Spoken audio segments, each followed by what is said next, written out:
Yo siempre he dicho que cuando se trabaja unido se logran grandes cosas y con alegría.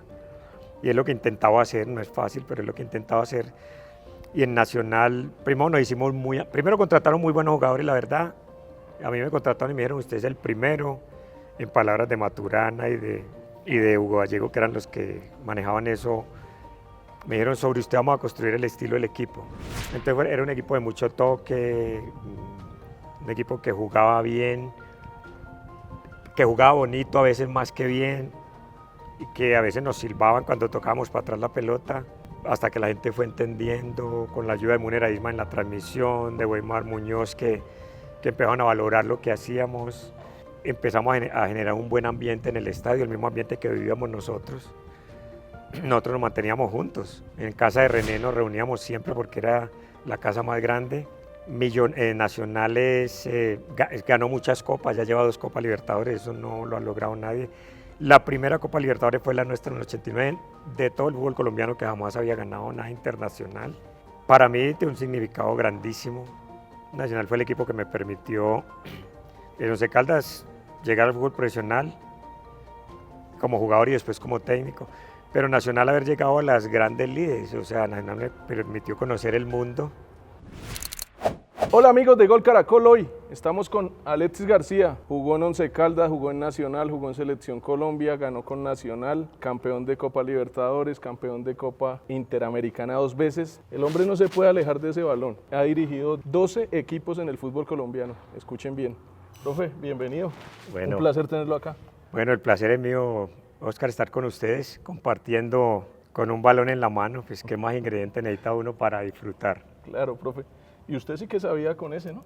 Bueno, este era mi cómplice y es todavía. Yo cuando estaba chiquito casi que dormía con una pelota, ahora juego 2 veces a la semana, me mantengo, lo disfruto. Yo soy un eterno jugador de fútbol, jamás me he retirado. Claro. Profe, ¿y de dónde ese amor por el fútbol? Antes de venir a entrevistarlo, leí un poco sobre usted, creció en el barrio La Floresta, en medio de condiciones humildes, sin alardes. ¿Cómo fue eso? ¿Cómo recuerda esos inicios, Sí. el niño que corría detrás de ese balón? Sí, eran condiciones no sin alarde, eran condiciones sin nada, sin lo básico. Pero bueno, el balón llenaba el estómago también y el espíritu. Es un barrio muy futbolero, hay muchos jugadores de fútbol del barrio, lastimosamente no hay actualmente. En ese barrio corría yo tras el balón por las calles, jugaba en Santa Lucía especialmente, que era una cancha de arena donde hacíamos muchos partidos, en la calle al frente de mi casa también, ahí en el barrio Calazán, ahí en La Floresta. O sea, el juego para mí lo era todo. De ahí ya llegué a un equipo organizado, jugué en Barcelona, pues no el de España, jugué en Barcelona de San Javier, que es un barrio al lado.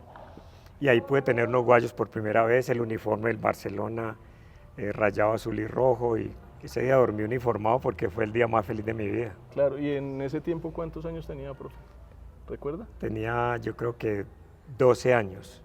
12 Yo años. acababa de jugar el pony fútbol, o el baby fútbol, que hoy es el pony fútbol, y de ahí ya empecé a competir en torneos. Claro. Quizá de ahí se puede explicar uno tanto talento con el balón. Yo creo que la calidad técnica depende mucho del contacto permanente con la pelota. Y como nosotros jugábamos en la calle, o sea, en la calle tenías que esquivar un carro, no pegarle a una vecina que venía con el mercado, no quebrar un vidrio, dejar de pronto estar pendiente de la esquina y que no apareciera la policía porque antes te llevaban por jugar fútbol en la calle. Entonces todo eso te hacía muy vivaz y te hacía manejar la pelota de una manera como si fuera un órgano más de uno. Pues no nos las aprendíamos todas, pero sí tenía uno la gran capacidad para discurrir en momentos en los que el balón picaba para cualquier lado. Claro. Tampoco era el gran balón, ¿no? Claro, Era el que tuviéramos. Primero, sí. Por ejemplo, mi primer balón fue una cabeza de muñeca que encontramos en un basurero y la rellenamos de periódico y teníamos que jugar con eso. Luego balones cualquiera, había balones de esos de vejiga que hay que destapar, meterle una vejiga y taparlo con una ruana de cuero. No eran buenos balones, no era este balón, no eran los balones del torneo, Sí. y eso también te ayudaba a mejorar mucho la técnica. Profe, ¿y quién lo empieza, además de Barcelona, quién lo empieza a encaminar, a decirle, venga Alexis, usted juega bien, usted tiene condiciones. Bueno, a mí yo en el barrio jugaba, por ejemplo, con los marihuaneros, que era un combo. Yo era el único que no tiraba eso, pero eran los que estaban siempre dispuestos para jugar, Sí. porque no tenían nada que hacer, no estudiaban. Y yo estudiaba, pero cuando tenía el rato quería invitar gente a jugar, entonces eran los que siempre jugaban. Mi hermano me veía, Eduardo el mayor, y él fue el que me empezó a acompañar. Después entramos a un torneo donde me vieron. Alirio Álvarez, Arturo Villegas y Gonzalo Pérez, que eran los patriarcas del fútbol antioqueño, con don Pedro Pablo Álvarez, que eran los que elegían los jugadores talentos que veían por ahí para llevarlos a la selección Antioquia. Antes era un paso obligado para uno llegar al profesional. Y ahí estos hombres fueron los que me iniciaron allá, en esas lides. Luego pasé a jugar a Fabricato y ahí estaba Pacho González, que fue mi padre deportivo en mi niñez y juventud. González también le Francisco. ayudó para su manutención, lo llevaba a su casa. Francisco el Bogotano González y Tucho Ortiz son los grandes patriarcas del fútbol antioqueño por tradición. Una vez llegué yo tarde al entrenamiento, entrenábamos en Fabricato a las 4 en Bello y yo vivía en la Floresta, tenía que coger 2 buses, no tenía dinero, entonces me tuve que colar en el bus de ida, en el otro cuando iba hacia Bello me pillaron y me bajaron del bus y me tocó llegar corriendo a la práctica y llegué tarde. Y recuerdo que el profe me preguntó por qué llegas tarde y sudando. Y le dije, no, es que el bus me dejó allá atrás. Y me dijo, no, usted es que venía a pie. ¿Ya almorzaste? Y yo, claro, profe. Y no había almorzado, él supo. Entonces me llevó a su casa, me dio comida y luego entrené tardecito. Y desde eso le pidió a mi mamá tenerme en su casa unos días. Y yo a veces dormía en su casa, comía allá, iba a estudiar y luego iba a entrenar. Y este fue un hombre que me ayudó en todo. O sea, es mi gratitud eterna, no lo olvidaré nunca, porque fue un hombre especial en mi vida. Profe, y hoy echa la memoria atrás, el cassette atrás, y vuelve a todo lo que ha conseguido, no solamente económicamente, pues ustedes han sido inteligentes y han sabido moverse dentro del mundo del fútbol, y lo que tiene ahora, ¿cómo ve eso? Valoro mucho eso. Yo he tratado de volverme de memoria selectiva porque era muy sentimental cuando recordaba los viejos tiempos. Pero eso no lo puedo olvidar, uno nunca puede olvidar de dónde salió, uno nunca puede dejar de ser grato con la gente que le ha ayudado. Yo con mi mamá tengo una gratitud eterna, porque nosotros quedamos solos y mi mamá superó la situación de sacar adelante 8 hijos, sin trabajo, tuvo que ir a meterse en algo que nunca había hecho, de aseo en una empresa, luego en la cocina para sostenernos, para quitarnos el hambre, enmarcada dentro de una disciplina férrea donde había que estudiar, por lo menos terminar el bachillerato, y yo solo tengo recuerdos gratos con ella, con ella y con los profes que me ayudaron, hasta con los vecinos que nos rompían la pelota que teníamos o nos perseguían por romper un vidrio, porque toda esa gente le enseñó a uno algo Claro. en la vida. Profe, volvamos a la selección Antioquia. Cuando usted empieza esos procesos de selección Antioquia, que eran unos equipazos, eran unos combazos, como decimos en el fútbol, ¿quiénes trascendieron? ¿Quiénes de esa selección Antioquia, así como usted, quiénes llegaron al profesionalismo y trascendieron en el fútbol? Bueno, esa selección de Antioquia, yo estuve 2 años en la juvenil y 1 año en la de mayores estando en la juvenil, o sea, jugué las 2 selecciones. Jugaba siendo menor en una categoría arriba. mayor. De ahí tengo amigos espectaculares, el caso de Jimmy Arango, que es mi compadre, de Luis Fernando Suárez, que es entrenador hoy en día, Humberto Sierra, que jugó en el América mucho tiempo, Carlos Betancourt, Carlos Aristizábal, que fue arquero y estuvo en América en una selección. En la última selección, Tucho Ortiz, que era el técnico, salió para la América y se llevó a 10 jugadores. Yo fui el único que no le acepté ir allá. Me rogó mucho, pero preferí ir a Once Caldas porque estaba más cerca de Medellín para regresarme. Ahí da el salto, empieza a mostrarse en los torneos juveniles que los veía mucho en el fútbol de Colombia. Y no solamente Antioquia tenía buen equipo, Valle tenía buen equipo. Hablaban Atlántico, de una selección del Magdalena. De solo magos. Sí. Bogotá tenía sus talentos. Sí. De ahí, ¿cómo salta el Once Caldas? Bueno, en la selección quedamos campeones todos los torneos que jugamos, incluso nuestra selección representó a Colombia, toda Antioquia, en un torneo bolivariano en Venezuela. Y también quedamos campeones, era un muy buen equipo. Entonces, Tucho fue contratado por Gabriel Ochoa Uribe a ser el entrenador de manejar todas las divisiones menores de América. Y Tucho se lleva el 90% del equipo. hizo una fiesta para convencerme porque yo, Norberto Molina, que lo conocí en alguna ocasión, defensa central, que era el capitán en Once Caldas, un equipo de puros paisas, me convenció de que en Caldas iba a jugar y en América iba a chupar banca, como decíamos, o a jugar con los pitufos, y entonces opté por irme para el Caldas. Después el profe hizo una fiesta solo para convencerme ese día. Me le bailé la cuñada y me fui para Once Caldas. ¿Y quién lo recibe en Once Caldas? ¿Pacho ya? No, Pacho llegó mucho tiempo después. En Once Caldas había un técnico argentino que se llamaba Carlos Antonieta. Este profe me recibió muy bien. Yo tenía una ventaja, que nosotros cuando hacíamos fútbol los jueves, al frente del estadio que era la Universidad Nacional y la de Caldas, y todos los estudiantes iban ahí a fumar marihuana y a estar ahí. Y yo hacía muchas jugadas en la práctica y me volví el ídolo de ellos, entonces me querían mucho. Cuando me daban una patada, eso se armaba se enojaban. Entonces yo era feliz los jueves que hacía fútbol jugando ante todos esos muchachos, y el profe me empezó a querer y me valoró mucho, y a la segunda fecha ya debuté como profesional. Qué bueno, profe. Y en ese tiempo no habían puertas cerradas, ni que no venga nadie a ver, ni que el periodista venga a ver, nada más cercano.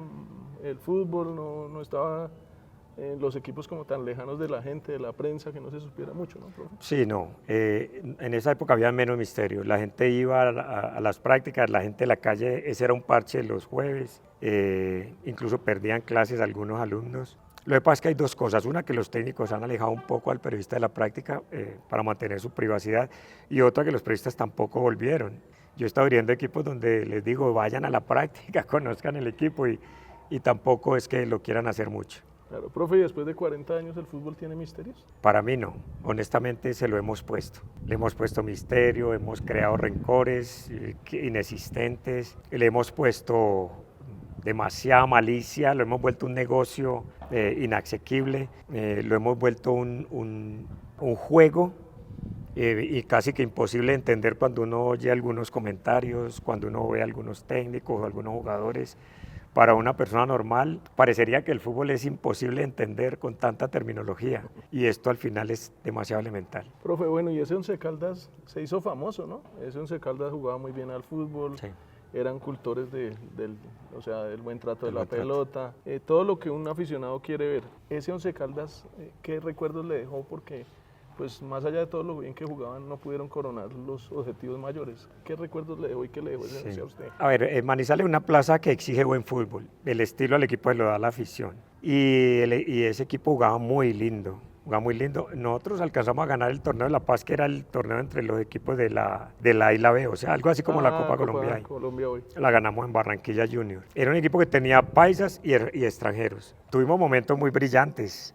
Digamos, yo llegué en el 80, pero en el 82 ganamos la Copa, 83. Y en el 86 nos jodían diciendo que la selección francesa, que era la selección que mejor jugaba en esa época, por el toque, porque un túnel lo aplaudían.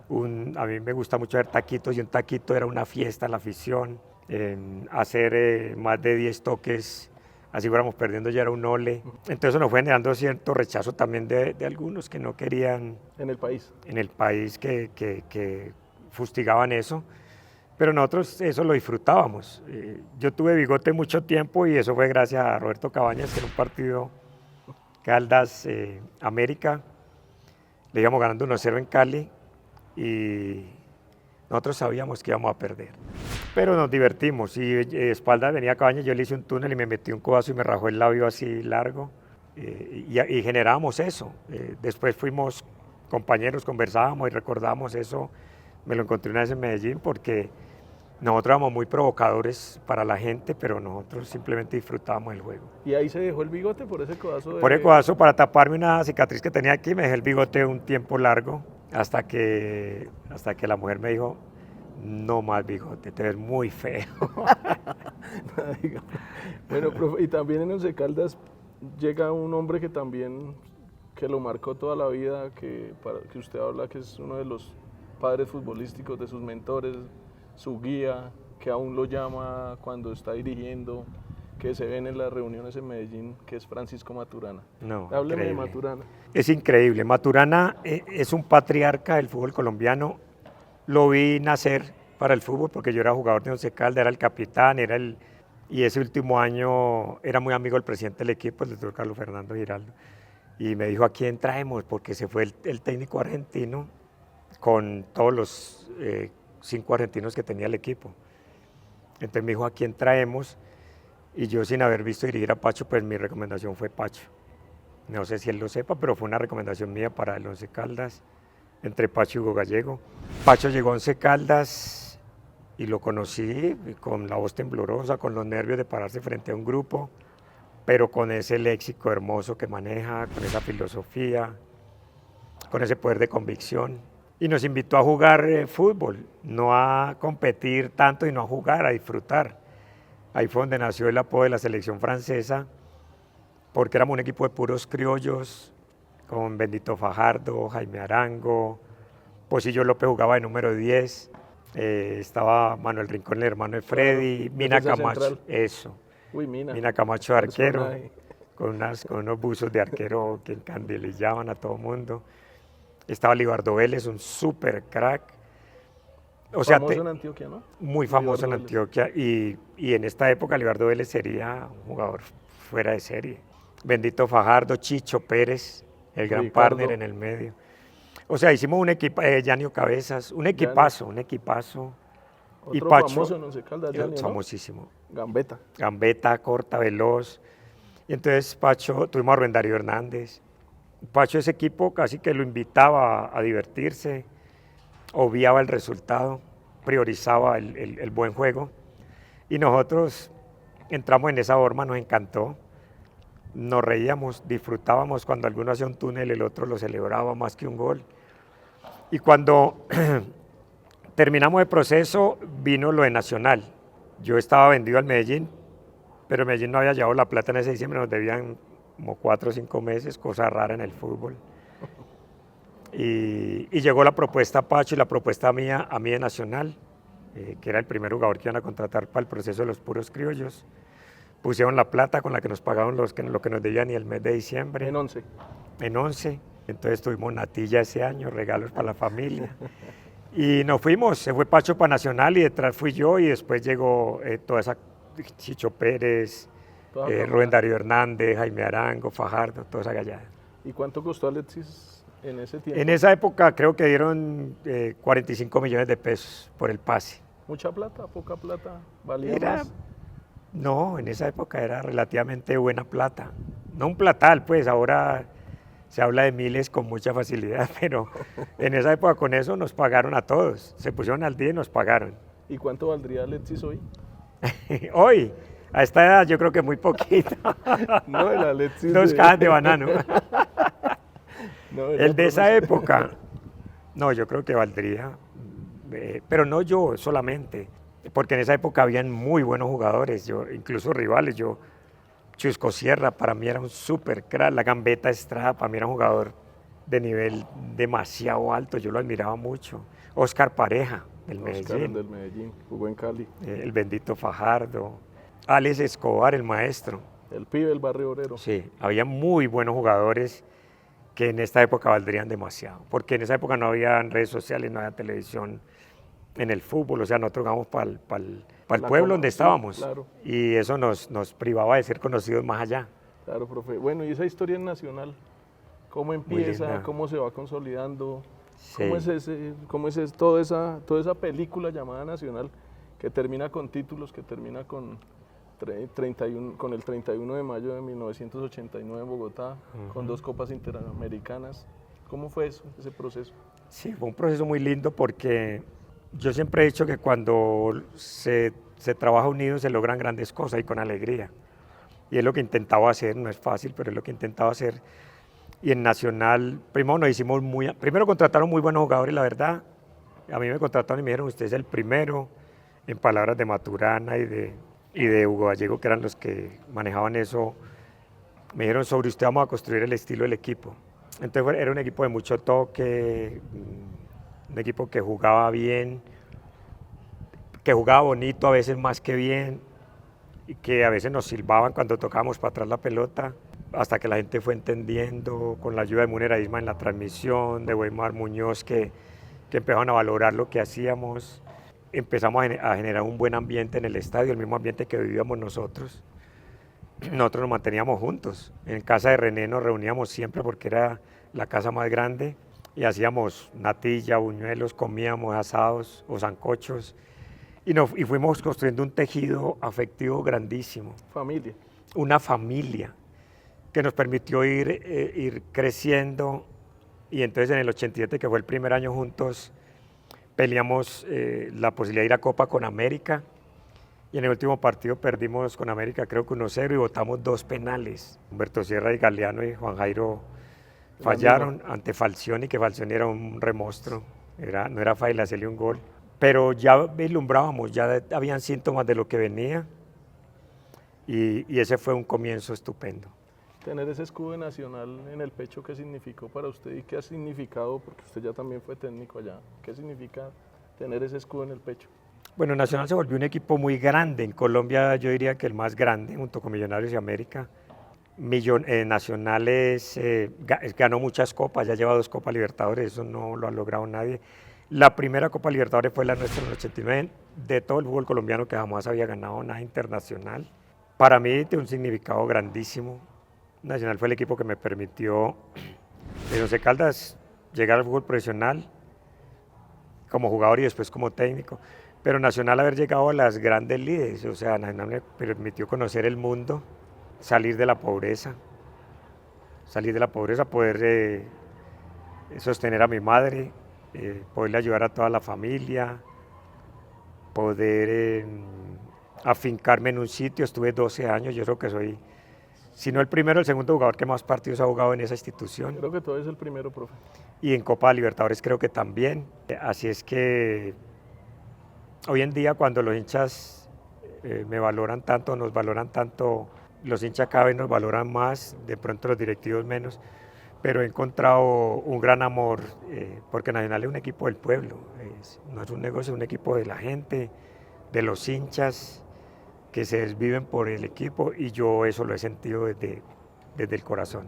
Profe, usted ahora me habló de que los 3 más grandes, Nacional, Millonarios y América. ¿Qué partidos eran más bravos? ¿Millonarios Nacional? ¿Nacional América? ¿Cuál era más bravo? Con respecto al entorno era mucho más difícil Millonarios porque los mismos medios crearon una enemistad que no existía, un odio, un rencor que no era cierto. Nosotros nos reuníamos en selección con Arnoldo Iguarán, Rubén Darío Hernández, Wilman Conde, con todos estos jugadores, con los que Gambetta Estrada, con todos estos cracks, con lo que la gente creía que nos llevábamos mal. Y no, la íbamos muy bien. Nosotros tuvimos que salir innecesariamente en tanqueta del Campín y Millonario en tanqueta de Medellín, cuando no existía eso. Desde el aeropuerto, creo, los de Millonarios, ¿no? Era una locura, cuando eso no existía. En la cancha eran partidos hermosos. Yo recuerdo un partido que nosotros le ganamos a Millonario de Medellín 2-1 y la Gambetta Estrada hace un gol que arranca la pelota, la sube y se la pone aquí y entra con balón. Yo esperé que él celebraba con sus compañeros y después lo celebré con él, porque es que es un gol no de Millonario, era un gol de todo el mundo, el que lo viera. Claro. Entonces, y con ellos, además de que en la cancha era difícil, pues había esa cuestión de la tribuna. Y con América, porque tenía muy buenos jugadores también. O sea, América tenía a Freddy Rincón, el maestro Alex Escobar, Balvis, bueno, la época esa fue Falcioni, Gareca, todos estos tipos. Porras. El Polilla Silva, en fin. Pero después estaba ese América de Freddy, del maestro Alex, Balvis atrás, hasta Leonel que jugó en esa época ya. Eduardo Niño también. Eduardo Niño. Era un equipo, eran partidos muy duros, Wilmar Cabrera, partidos bravísimos. Claro. Profe, y le toca ese Nacional con un poco de figuras también, ¿no? Después todos fueron mundialistas. Jugadores de selección. Casi todos fueron figuras del fútbol colombiano con reconocimiento mundial.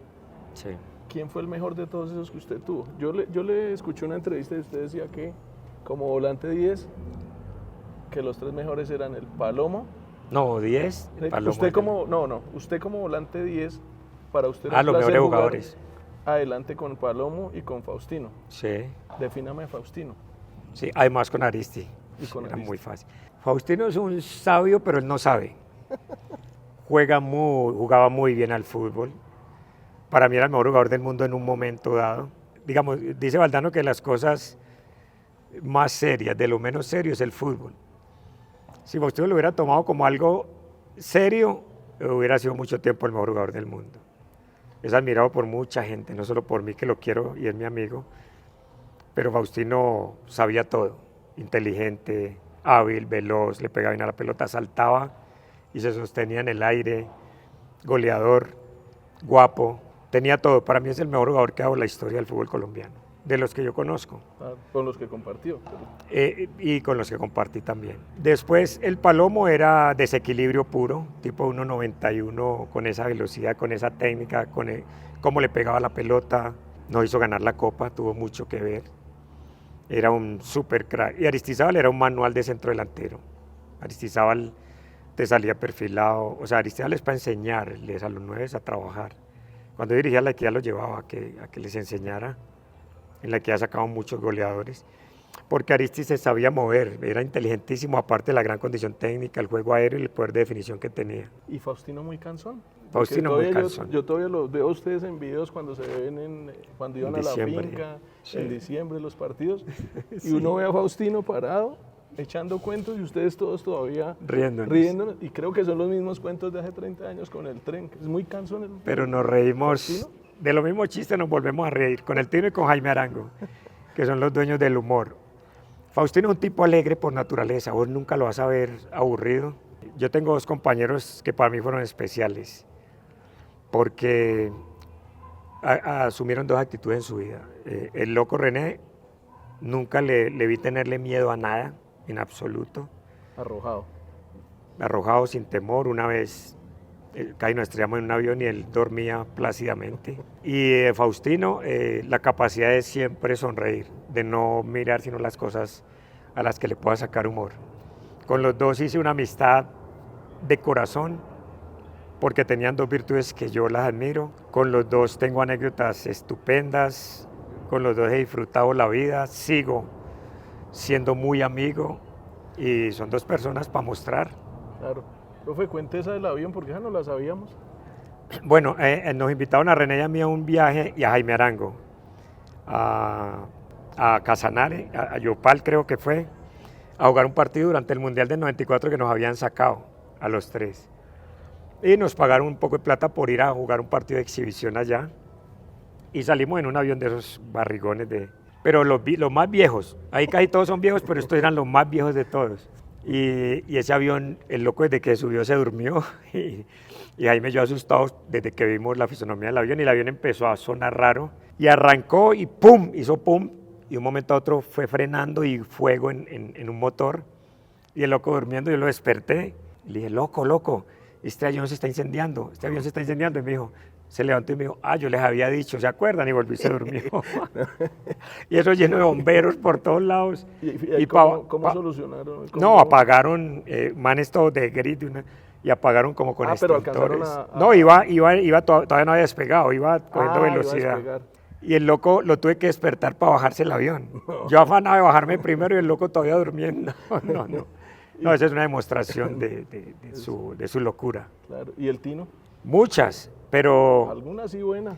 No, recuerdo una que él ha estado contando mucho. Estábamos en Selección Colombia y él se enamoró de la reina del carnaval. Y como yo escribo algo, me dijo, maestro, escríbame una carta bien bonita para conquistar esta vieja que me encanta. Y entonces yo le escribo una carta súper romántica y el Tino la empieza a leer y me dice, uy, maestro, me estoy enamorando de vos. y esa carta él le saca fotocopia y la firma y se la entregó a más de por ahí 20 peladas distintas. Yo creo que en Europa también. Yo creo que también, en español, pero la entregó. Eso es un loco. Bueno, profe. Bueno, y dice un disco, La noche más linda del mundo. ¿Fue la de la Copa Libertadores Sí. en el Campín para usted, en su carrera? Sí, esa fue la noche más linda. Fue lograr algo que se creía imposible en un momento dificilísimo para Colombia, el país social, porque fue una época en la que hubo muchos magnicidios, muchas muertes, muchas bombas, mucho terror.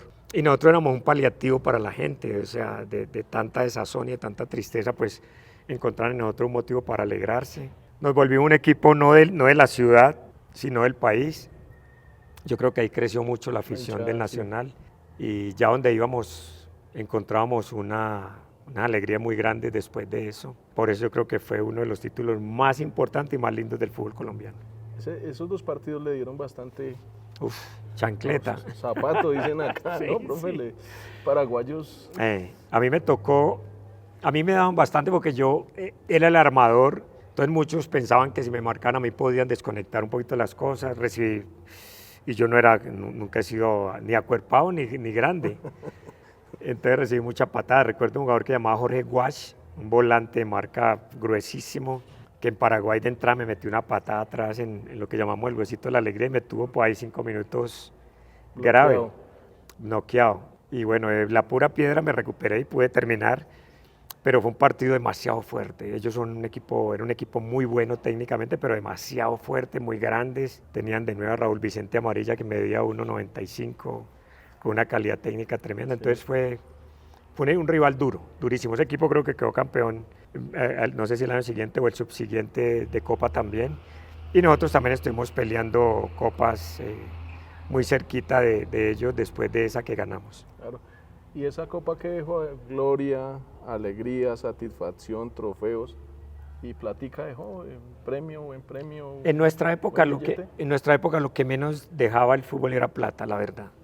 Si eso hubiera pasado en esta época, yo creo que hubiera sido delicioso abrir la llave y encontrar muchas monedas. Pero nos dejó unas satisfacciones inmensas. Mucha gente dice que el narcotráfico, nosotros no nos dieron nada. O sea, al menos yo no recibí un peso de ese lado. Ganamos premios, los suficientes, ni siquiera para ganarse para un carro. Pero lo lindo era que nosotros íbamos a Obelisco, al centro comercial o al Diamante, y salíamos con televisores, ¿Le regalaba la gente nos quería regalar de todo, con tenis nuevos, sudaderas. O sea, la gente, uno no salía con las manos vacías, entonces eso se nos volvió el paseadero a nosotros permanentemente. Claro.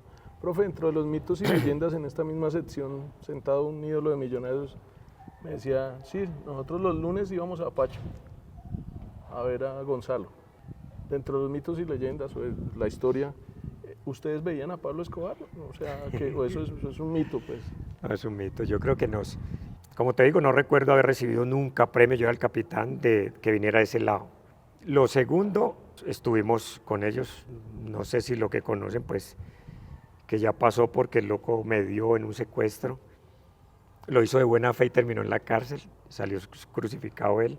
Pero es más, hasta lo que conozco, el hombre no era ni siquiera hincha nacional.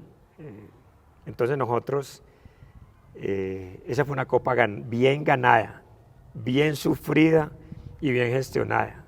No hay cómo terminar una copa, empezar perdiendo afuera, ganar 2-0 aquí sobre el final, porque íbamos perdiendo 2-0 al primer tiempo, y luego ganar la penal. Votamos muchos penales. O sea, ¿quién es capaz de llevar una expectativa de esas hasta los nervios de un infarto? Ganamos bien. Millonarios también se la merecía, ¿para qué voy a hablar bojas? Tenía un equipazo, jugaban muy bien. Yo pensaba que el que pasara la llave Millonario Nacional tenía muchas posibilidades de ser campeón. Así después nos hubiera tocado jugar con Racing, de Fillol, Rubén Paz, el Toti Iglesias. O sea, un equipo brutal y en un campo brutal. Allá jugar no era fácil, ni llegar siquiera en Copa. Entonces creo que hablar, la parte personal la respeto. Si tenían que ir a visitar gente por ahí, pues para mí es respetable, no me meto en eso, es un problema de cada cual. Cada cual elige para dónde va. Yo particularmente elegí no ir a esos espacios y mantenerme metido dentro de lo que me gusta, que es el fútbol. Claro, profe, usted a pesar de ser 10, era bravero, ¿no? O sea, uno lo veía, como usted decía ahora, no me dio ni estatura ni ser con una contextura fuerte, pero usted era los que le daban, se paraba y cómo es. Metía. Y pues también sí. Cuentan los árbitros, usted también les hablaba. Jodía mucho. Claro. Usted era canchero. Sí, era canchero. Yo tenía una ventaja y era que atrás tenía a Leonel Álvarez y Chicho Pérez. Ah, no, allá no va nadie. Y estos dos hombres eran dos guardaespaldas. Ellos decían, usted no pelee con nadie, mano. Cuando le den, deje que nosotros vamos. Pero yo respondía. Por ejemplo, nosotros tuvimos un partido contra River en el Monumental, semifinal de Copa Libertadores 95, y fue partido de pura suela. Y tengo por ahí un video donde después de una cantidad de patadas y de planchas me cae la pelota y Ortega viene con todo y le mete un túnel. Y lo calenté y calenté más todavía la pelea, el problema. Entonces, por hacer eso me tocaba también responder. O sea, yo también no lo digo como para chicanear, porque no está bien, pero en momentos era el otro yo y me tocó también sacar de la cancha a algunos sin tocar el balón porque había que cuidarse. Claro, pero uno ve, pues yo gozo más de un túnel de Alexis que de una patada de, Claro. de un volante de 6 o un Pues defensa central, ¿no? O sea, claro, pero hay gente que se siente provocada por eso. Hay gente especialmente que los argentinos, ¿no? sí, y los volantes y los de muchos de defensas que creen que los están provocando. No, pues estás jugando. Estamos jugando fútbol y así debe ser. Yo dirigía a Pasto y tenía a Estupiñán y jugaba un partido millonario. Estupiñán me dijo, profe, ¿puedo hacer una bicicleta? Y yo le dije, pues claro, si es capaz, hágala. Y hizo una bicicleta entrando al área y sacó la piedra, y me vinieron a reclamar a mí los jugadores y yo les explicaba que lo hicieran, que lo iba a festejar con ellos. Profe, revisando las fotos también hay otras fotos geniales. Usted con el balón aquí pegado y un señor llamado Frank Rijkaard por detrás suyo. Ese momento contra ese Milan de todos esos monstruos de Van Basten, Gullit, Carleto Rijkaard, Ancelotti, Baresi, Baresi, Maldini, Costa Curta. Eso, usted que es un romántico, ¿cómo lo tomó? Como un caché, estoy hablando en términos castizos y me Sí. perdone, como un champú, como un Sí. caché, ¿cómo lo tomó Sí. usted ese partido en Tokio? No, yo antes del partido hablaba con mis compañeros y yo les decía, esto es un lujo, que a nosotros nos toque esto. Jugar contra las figurotas, contra el mejor equipo del mundo en el momento, para mí era la graduación. Y años después estuve con Ancelotti en Madrid y hablaba con él con respecto a eso y él me decía lo mismo. Me decía, ¿ustedes por qué no valoran lo que ustedes eran? Nosotros éramos hinchas de ustedes. Nosotros estudiábamos ese equipo. Arrigosaki era obsesivo con ese equipo. Me llegó a decir algo que yo sé que luego aquí me van a salir a hacer hate. Pero él decía, cuando salió lo de Guardiola, ustedes jugaban ya desde hace tiempo parecido. Ese toque corto, la presión, todos esos conceptos ustedes lo manejaban. Entonces para nosotros era un reto y era un lujo ese partido también. O sea, nosotros estábamos pensando lo mismo que ellos. Y como nosotros llegamos a Japón antes, un tiempo muy largo antes porque había habido la muerte de había la muerte de un árbitro y cancelaron el torneo, ¿te acordás? De Álvaro Ortega. Álvaro Ortega, sí. Entonces viajamos antes y entrenábamos allá. Y yo recuerdo que a mí me impresionaron dos cosas. Una, de cuando entrenábamos en un colegio, los niños todos conocían a Higuita y salían detrás de él. Higuita ya era famoso en Japón. Y la otra, que nosotros entrenábamos un día antes de Milán y ellos un día antes, y al otro día ellos entrenaban antes. Entonces nos cruzábamos saliendo y me impresionaba la altura, la estatura de ellos, la pinta tan berraca. A mí me gustan las mujeres, pero uno también admira cuando hay un man pinta.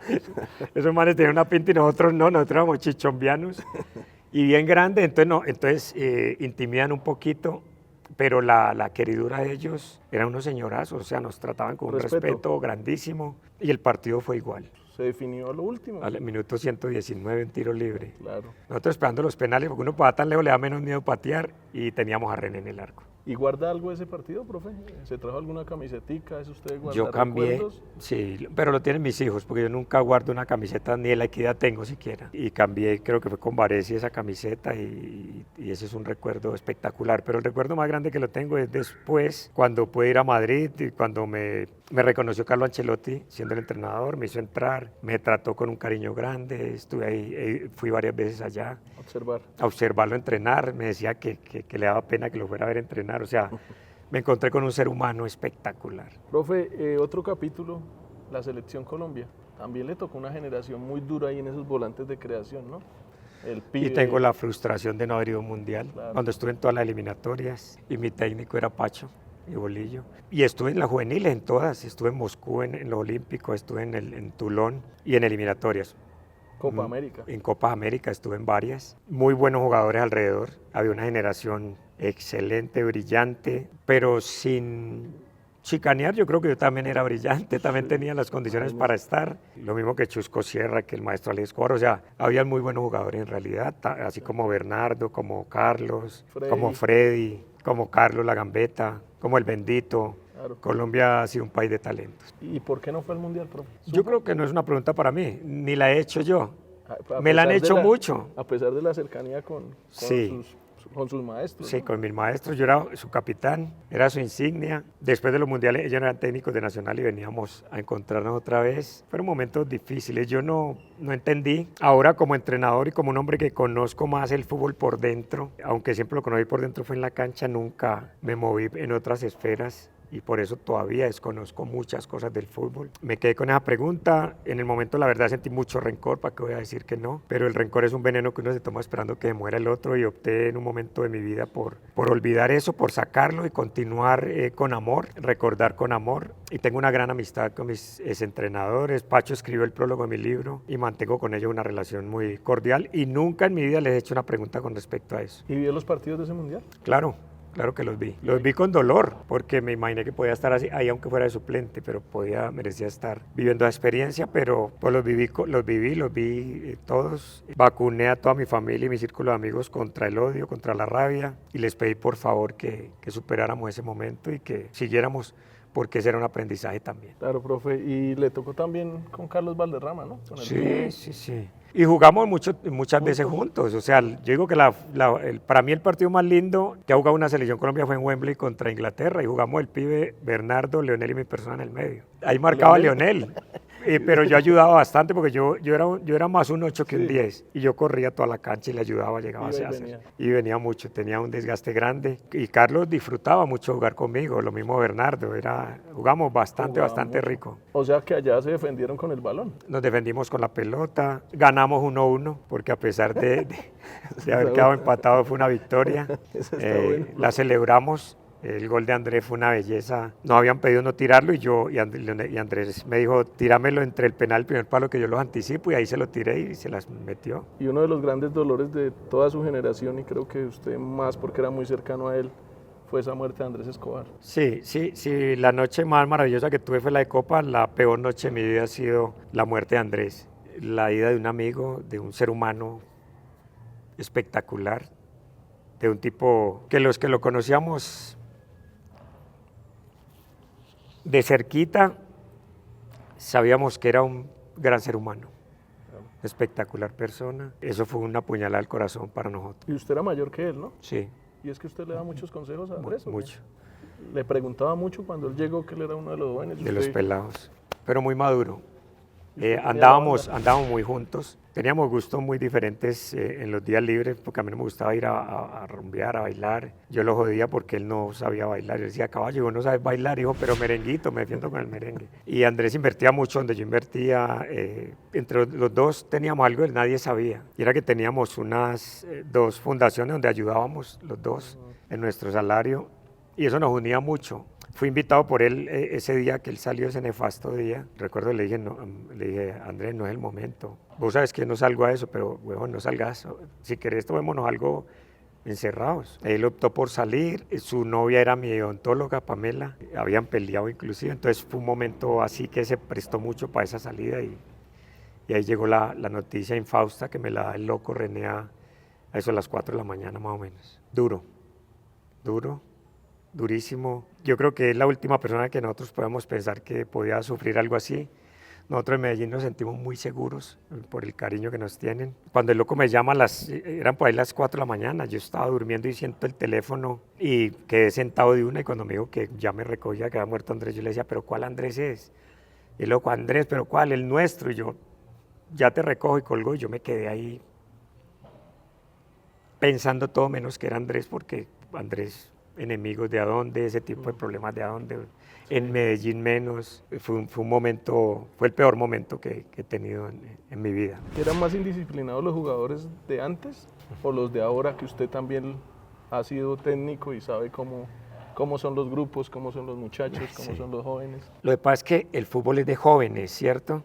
Un torrente de energía, gente que vive entre viajes y concentración en los hoteles. Entonces en un momentico quieren vivir la juventud, la que no viven afuera, la de la rumba, la de conocer. Por eso a veces se casan muy rápido y se separan muy rápido, porque no encuentran ni siquiera los espacios para hacer novias, para socializar. Y los que en realidad tienen fama, pues generalmente son gente aislada, porque la fama no les permite convivir mucho en los medios ambientes que serían para eso. En diciembre, mientras en la casa fiestean, uno está encerrado. Las eliminatorias de antes eran 3 meses seguidas. Entonces, mientras los otros comparten, nosotros estamos solos en un hotel. Y yo creo que eso ha desaforado esa cuestión de la indisciplina o de la disciplina mal manejada, porque yo creo que en la vida todo debe tener momentos y el futbolista tiene menos momentos, tiene más cortos momentos para todas esas mieles que presenta la vida fuera de un estadio, de un hotel o de un avión. Y yo creo que eso es lo que ha hecho que lo vivan de esa manera.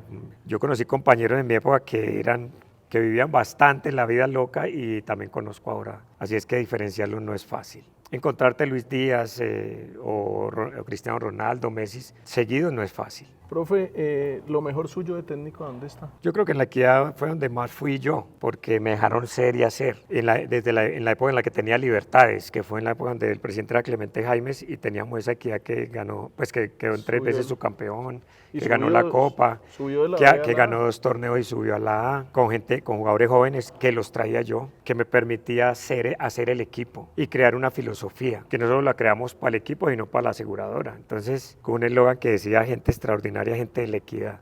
Fue creado por el equipo y trasladado a la aseguradora, a la compañía. Entonces, ahí yo fue donde más me sentí yo, donde pude hacer más cosas, donde pude ser más, donde pude botar todo mi conocimiento y mi corazón en los jugadores, en los directivos que me permitían todo eso. Tenía el manejo total del equipo. También en Pasto, en el 2019 creo que fue, donde pude armar yo el equipo. Jugando de locales en Ipiales. En Ipiales. Pero yo creo que donde me creyeron pude hacer cosas grandes. Allí perdimos un título aquí a penales, ya he perdido 3 títulos a penales o 4. O sea que me volví un eterno subcampeón a penales. Profe, ¿y es que los directivos le arman los equipos a los técnicos? No quiero hablar, no quiero generalizar, pero sí, claro, afectan demasiado la contratación. Yo lamento cuando te circunscriben a una, vos traes el A, el B y el C y te traen el D y tenés que acomodarte porque los valores no casan, o porque al presidente no le gustan esos jugadores. Alguna vez le dijo un presidente, pero yo creía que al que le tenían que gustar al técnico, que es el que asume la responsabilidad. Entonces te genera ciertos inconvenientes. Choques. Y eso va minando mucho, fisurando primero la credibilidad y el poder del técnico en el factor influencia, y después pues, la generación de mejores jugadores. Para mí la diferencia entre el gran fútbol y el fútbol que está más abajo no es la táctica, la diferencia es la calidad de los jugadores.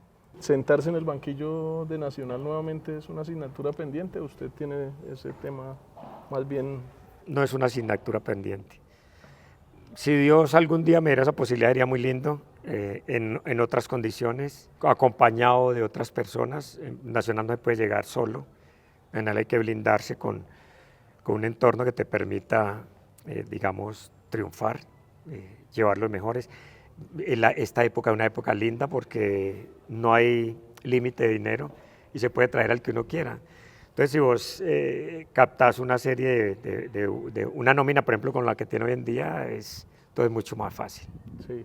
¿Y Junior, segunda etapa? No. Uno tiene que ser claro dónde tiene que ir, pero tiene que ser más claro dónde no debe volver, en verdad. Es un gran equipo, una gran institución, pero no es un reto para mí realmente. ¿Qué tanta falta hace estar sentado en el banquillo? Hace falta. Ya llevo 8 meses, ya me hace falta, pero quiero un proyecto, verdad, que sea lo más serio posible, donde me crean y donde se haga desde la parte deportiva lo que yo creo que hay que hacerse, porque creo que en honestidad yo eso lo garantizo, y todo lo que haga va a ser a favor del equipo. Y lógicamente por ende me va a favorecer yo con los éxitos. Santa Marta, ¿qué tal es para dirigir al fútbol? Es hermoso, a mí me gustó la afición, me gustó la ciudad, pero me parece que el proyecto era un proyecto fallido porque la estructura del equipo llega en un momento muy difícil, no podíamos contratar lo que queríamos porque económicamente había unas limitantes. Yo no puedo hablar del dueño mal, tengo que hablar maravillosamente. Conmigo fue una maravilla. Yo ese trato tan cordial y tan amoroso que recibí, don Eduardo, yo no puedo hablar mal de quien me trata bien, a mí me trató muy bien. En lo deportivo no acertamos en las contrataciones, eso es otra cosa. Hasta el último día que dije que me iba, me estaba pidiendo por favor que no me fuera, que no le íbamos a jugar y que íbamos a hacer cosas. La veía muy difícil, la veía imposible porque conocía ahí en ese equipo comportamientos de jugadores que me sacaron de mi zona y no me sentía capacitado para manejarlo. Profe, y siempre usted rodeado de personajes del fútbol colombiano, ¿no? Llegó Sí. a Gerardo Bedoya de asistente. Sí. ¿Cómo es ese Gerardo Sí. del fútbol? Es duro, de es ir? rudo. Es un hombre con un carácter fuerte, una gran persona, estupenda persona. Conoce el fútbol, ve bien el fútbol, trabaja bien, o sea, es un gran muchacho. Está empezando en el fútbol, es un entrenador joven. Tendrá mucho que aprender, yo soy entrenador viejo y tengo mucho que aprender, pero creo que Gerardo fue, aparte de una gran compañía, es un tipo con el que compartir los dolores, las molestias y los inconvenientes. Me calmaba más él a mí que yo a él, porque allí perdí mucho la paciencia en momentos. O sea, siempre intento estar rodeado de amigos y yo a ese tipo de retos y a los que se vengan tendré mis amigos al lado si es posible. Profe, Selección Colombia, Mundial 2026, ¿cuál es su concepto del equipo de Néstor Lorenzo? Bueno, mi primer concepto es que tenemos un gran entrenador. Néstor Lorenzo es un gran entrenador, es un gran líder, es una gran persona. Me aprecio de gozar de su amistad porque le tengo un gran aprecio y nos podemos encontrar en muchas ocasiones a hablar de fútbol. La tiene clara y hay un gran equipo. ¿Qué quisiera yo? ¿Qué quisiéramos todos? Y principalmente Néstor Lorenzo, que llegara el momento y los jugadores estuvieran Luis Díaz en el nivel que está, Luis Suárez en el nivel que está, James puesto en un nivel similar, Arias en un nivel como eso, Lerma jugando, los arqueros jugando, o sea, eso es lo que quisiera un entrenador y un mundial permite ser muy optimista, no solo cuando tenés muy buenos jugadores, sino cuando los tenés en el mejor nivel en el momento. Si le digo Luis Díaz, ¿usted qué me dice? Fuera de serie, nivel top de cualquiera de los grandes del mundo, admiración total, un tipo salido de Barracas, un colombiano, de ídolo en Inglaterra, de ídolo en Alemania. Eso no lo logra todo el mundo, eso merece que nos quitemos el sombrero, lo valoremos, lo amemos con el corazón, lo admiremos, oremos por él y que nos permita durante el Mundial brindarnos las alegrías que estamos viviendo ahora, porque nos volvió hincha del Bayern Múnich, yo creo que a todos los colombianos. Además que ese equipo juega sabroso, ¿no? Juega muy sabroso. Esos tres de adelante, es una locura. Sí, tres cracks, y los del medio y los de atrás. Y el técnico, ¿no? Y el técnico, pero él es un jugador que se haga admirar de Harry Kane. ¿Algo de saber? Es un jugador que tiene cositas. Algunas cositas. Algunas cositas. Profe, ¿y podemos soñar con un Balón de Oro, con volver a ver a un colombiano en el 11 ideal Balón de Oro, como sucedió con Falcao, que con todos los monstruos podemos soñar con Luis Díaz en algo similar? Sí, aquí hay jugadores que nos han hecho sentir muy orgullosos. Mencionaste a Falcao, que es un súper top, que hay que cuidarlo y valorarlo.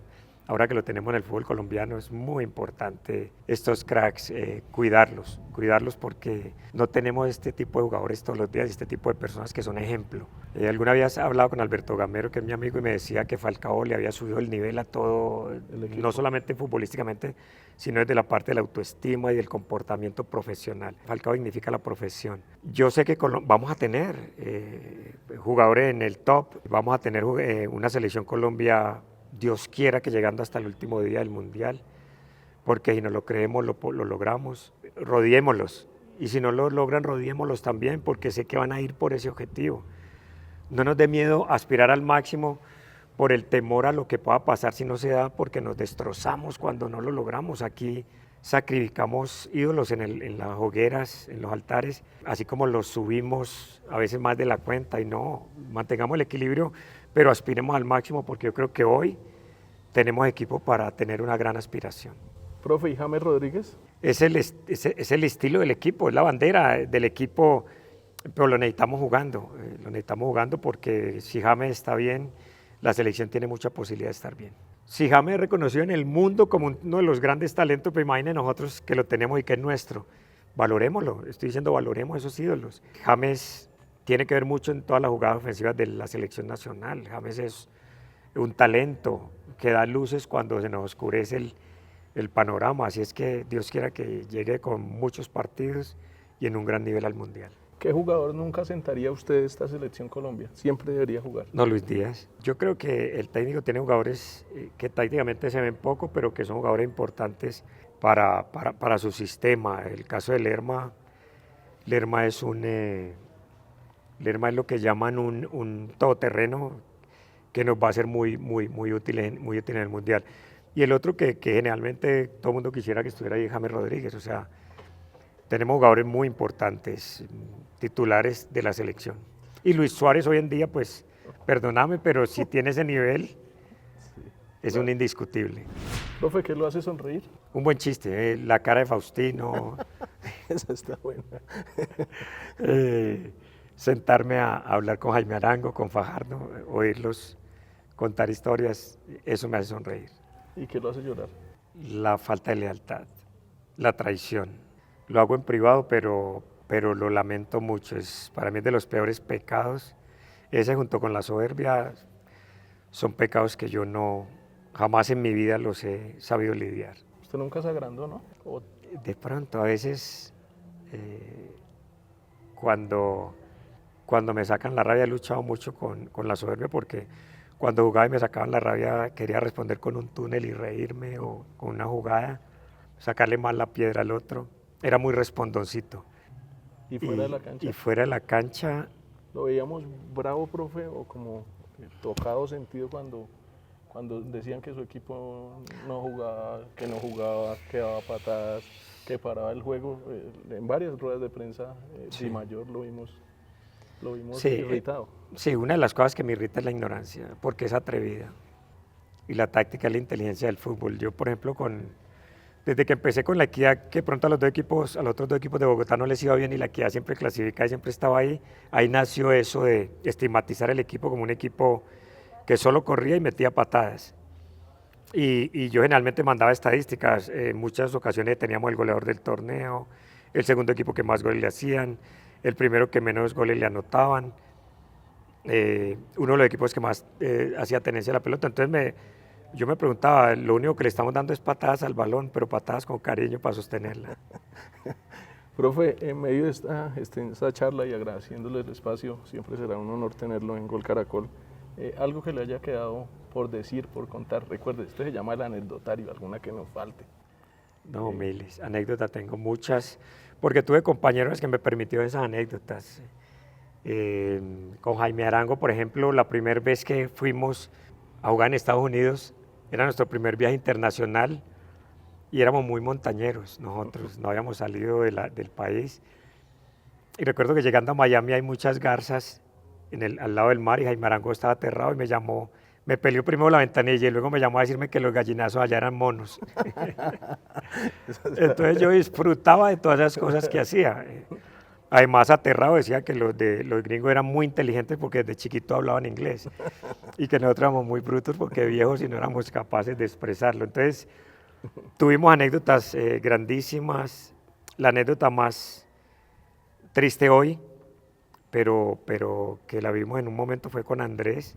Nosotros veníamos de jugar, de ser eliminados en Copa a penales en semifinal con Olimpia, y de regreso pasamos por La Paz y nos bajamos, y Andrés le dio soroche y nos habían autorizado a tomar una cerveza la noche anterior, y Andrés era muy blanco y estaba pálido y se acostó en la escala, se acostó en las bancas del aeropuerto, y nosotros de payaso le pusimos velas y empezamos imagínate, a cantarle el requiem y todas esas cosas, y se levantó asustado cuando le pusimos algodón y nos reímos y mamamos gallo, y luego cuando estuvimos en el velorio de Andrés lo lloramos más por eso, porque ya lo habíamos vivido, y fue un momento de un dolor, porque esa travesura de Sardinos, la vida después nos la mostró dentro de la vida real, y fue una de las anécdotas que recordamos con más dolor.